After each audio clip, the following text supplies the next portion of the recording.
Hi, I'm Autumn. Or Autumn. Autumn? Autumn?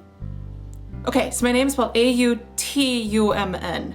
But here in Minnesota, I think it's probably spelled A-U-D-U-M-N, but that spells Autumn. That's what my brother calls me, but I don't know if I want everyone to call me Autumn. But I say my name is pronounced Autumn, not Autumn. T's tend to turn into D's here. Minnesota. It has a T-A at the end, but we still say Minnesota, not Minnesota. It's Minnesota, not Minnesota. We always have the Minnesota thing that goes on with what we say. The whole Midwest has our own way of talking.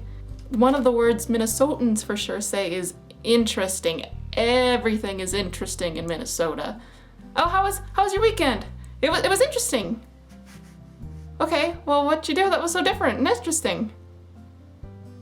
I don't know, I just went to the store. It was interesting. That was why it was interesting, because that's all I did was go to... Yeah, we don't know why, but everything's really interesting here. This video is pretty interesting. Oofta. Oofta is a beautiful word.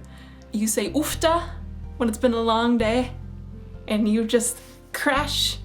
You say oofta when you're done with your homework. Oofta. You say oofta when you fall off your bike. Oofta. You say oofta when you see your friend wearing a really bad outfit. Oofta. You say oofta for everything. If it isn't interesting, it's oofta. If you really want to speak Minnesotan, you could add you betcha to that. Oofta, you betcha my day was interesting. If you want to address more than one person, we don't say y'all. Ooh, that just sounds funky. Y'all? Y'all? We say you guys. Even if it's a group of girls, it'd be you guys. But it's not like our whole vocabulary is all oofta, you guys. Interesting though, interesting is always there. I think we say interesting like 40 times a day.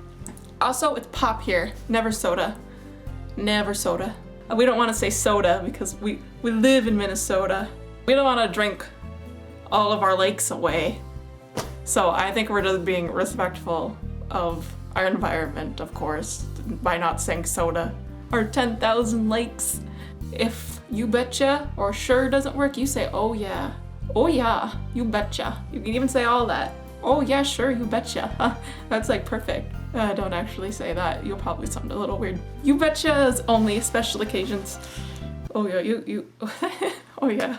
I don't even try and I'm saying oh yeah. Yeah, our 10,000 lakes. I think almost everyone here has been to Mille Lacs or seen Mille Lacs. I'm a little afraid of Mille Lacs. When I was 10 years old, I went ice fishing for the very first time with my dad and his friends, and we went to Mille Lacs. Now, Mille Lacs is a big lake. It's not just a normal lake. It's like, it is the lake of lakes. It's not as big as like Lake Superior or the Great Lakes, but you have to like squint to see the other side of Mille Lacs. So I was ice fishing on Mille Lacs, and I was in the little ice house, and I had my little fishing rod, and I was looking over the hole, and I was excited. I was gonna catch the biggest fish and impress my dad, like, Dad, look, I'm cool, I can fish like you. I was looking over the hole, and all of a sudden, I couldn't look down anymore. You gotta realize, when you're ice fishing, if you're on a really nice lake, the water is really clear, and sometimes you can just look straight down and almost see the bottom. But then all of a sudden, I couldn't see the bottom anymore. There was a fish the size of this ice hole, and this ice hole had to have been like 8 inches. And all of a sudden I couldn't see down anymore. The fish had to have been that wide then. The fish is the size of my head. Then I see the tail kind of away.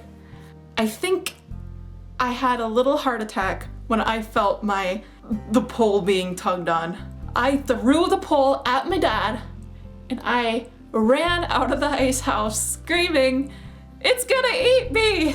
Yeah, I don't know what I was thinking running out of the ice house, but everyone is in the ice house, so if I wanted to be safe, I probably should have went to them, because that fish is definitely gonna be in the ice house and not outside of it. I was so afraid. I've been afraid of big fish, and there's a lot of big fish statues in Minnesota. Almost every little town you go to for some reason has a big fish statue just like by the gas station. It's just a Minnesotan thing. I don't know why. If you're in a little town, you're by a gas station, I'm sure you can find, where's the fish statue? Thanks, Minnesota. You raised me to be afraid of fish. So that's what Minnesotans do. We go fishing with our dogs and our families in the summer. We make the most out of our summers, so that's why we go camping so much. I think it's pretty ironic that my name's Autumn and I live in Minnesota. First of all, we don't know how to pronounce it. Second of all, we barely have an autumn. Minnesota is known for having all 4 seasons, but autumn only really lasts for about 2 weeks. Then it's winter. So like that, the very first week of autumn, you're loving it because it's beautiful and the trees are pretty and the temperature's not too hot, not too cold, but then all of a sudden that 2 weeks are over and the trees are dead and not colorful anymore. You're not gonna see green until April if you're lucky. The summers are a bajillion degrees. The winters are horribly cold. The weather is why we say ufta. That's what I want to tell you guys about Minnesota today. We're interesting. Everything's interesting in Minnesota. Thanks for watching. If you want to see me talk in more videos, let me know, like it, share it, and maybe I'll make another video sometime. Thanks, guys. Bye.